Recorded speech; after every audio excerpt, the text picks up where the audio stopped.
Welcome back to SportsLine here on News Channel 5 Plus. We switch gears, talk a little college football. Of course, all the major bowl bids were announced last Sunday.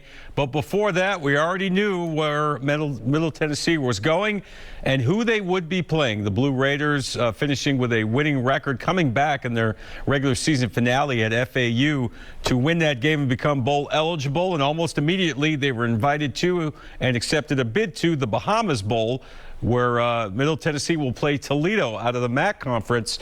That is a week from Friday down in the Bahamas. A good assignment for them, certainly. Now, their second trip to the Bahamas Bowl within the last 10 years or so. So it should be a good game and a great way to kick off bowl season. The first bowl game of the year. Again, it's a week from Friday. Toledo taking on Middle Tennessee in the Bahamas Bowl. Head coach Rick Stockstill met with the media today, talk about his team's bowl preparations. Yeah, first of all, thank you. And then I'd also like to start out by just saying thank you to Lee and Richard and everybody associated with the Bahamas Bowl. We're really excited about participating in it this year. We finished last week after the FAU game. We took last week off, and then we started practice preparations.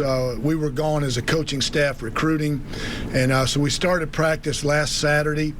And then we had a couple days off there as we continued to recruit. We're in the middle of exam week right now, so we had our second bowl practice yesterday. And we'll continue to practice, until we leave to go to the Bahamas this weekend. But we're really excited. Our players are energized. They're excited about, attending this game and playing a really good Toledo football team. Coach, I got a couple of email questions from our friends in the Bahamas. I just want to ask those to you very quickly. What did you learn from the first trip down to the Bahamas back in 2015, and how will you apply that this coming week with the team coming in preparation? Well, I think the logistics part of it, we've got a pretty good feel for it, but obviously with COVID and everything, those protocols have changed drastically. So, but our support staff, Coach Brent Brock, and Larry Maples, and Jan and Zachy and everybody involved have done a really nice job, from a logistic standpoint with the, hotels and practice and everything. So we got a good feel for that. And then, we understand, we know what's at the resort now, everything that, the players are going to be not only exposed to, but have opportunities to do. So there's a little bit of a comfort level that, you've been there before, and this is not the first time that you've seen everything and done everything that we'll be doing at the Bahamas Bowl. And last question I had from one of the Bahamian media, what was the difference down the stretch for you guys in terms of how you played in the month of December as opposed to maybe some of the earlier struggles? Well, this team went through so much adversity throughout the course of the year, and we went through 4 quarterbacks. We played 4 quarterbacks. We had injuries and some other things there. So that, we never really found a rhythm, a consistent rhythm offensively. The games 3 and 4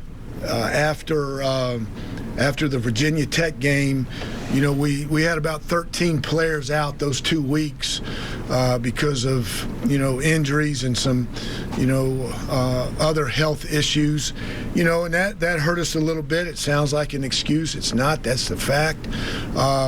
We just played a little bit better. I think defensively, we created a lot of turnovers, takeaways this year, and that helped. But I think we just played more consistent.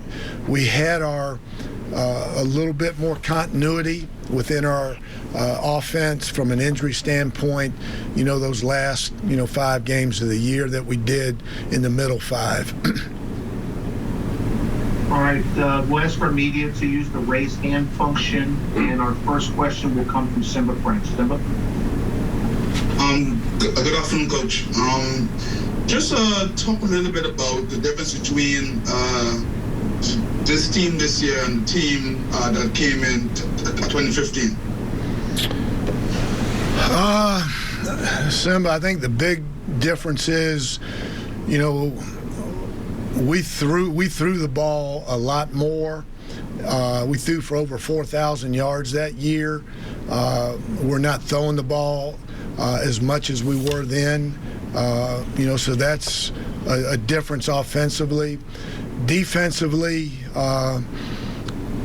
you know, we had some. We were pretty mature on that side of the ball. We had Kevin Byard and Pat McNeil, one of our linebackers, T.T. Barber. He didn't play in that game because he was hurt. But I think we're probably, you know, more mature, a little bit older on defense this year than what we were that year. You know, so I think that's a difference. But I think probably the biggest difference is, you know, offensively, you know, we're not as explosive as we were that year. We've got good players on this team. We've got really good receivers. You know, so I just feel like we're close of breaking loose offensively. Just been a little bit inconsistent, you know, throughout this year. We've got to be able to run the ball better than what we have. And I think that year in 15, you know, we probably ran the ball, you know, better than what we have been able to run it this year also. Kyle Rowland. Hey, Rick. Hope you're doing well. Just curious, what kind of jumps off the page at you when you look at Toledo offensively and defensively?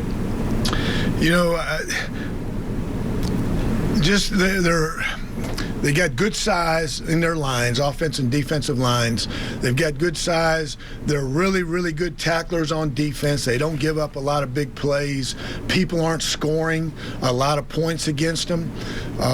You know, so they're really good there. They're very efficient offensively. They got, you know, the quarterback can, you know, beat you with his feet as well as throwing the ball. So it's a very balanced team.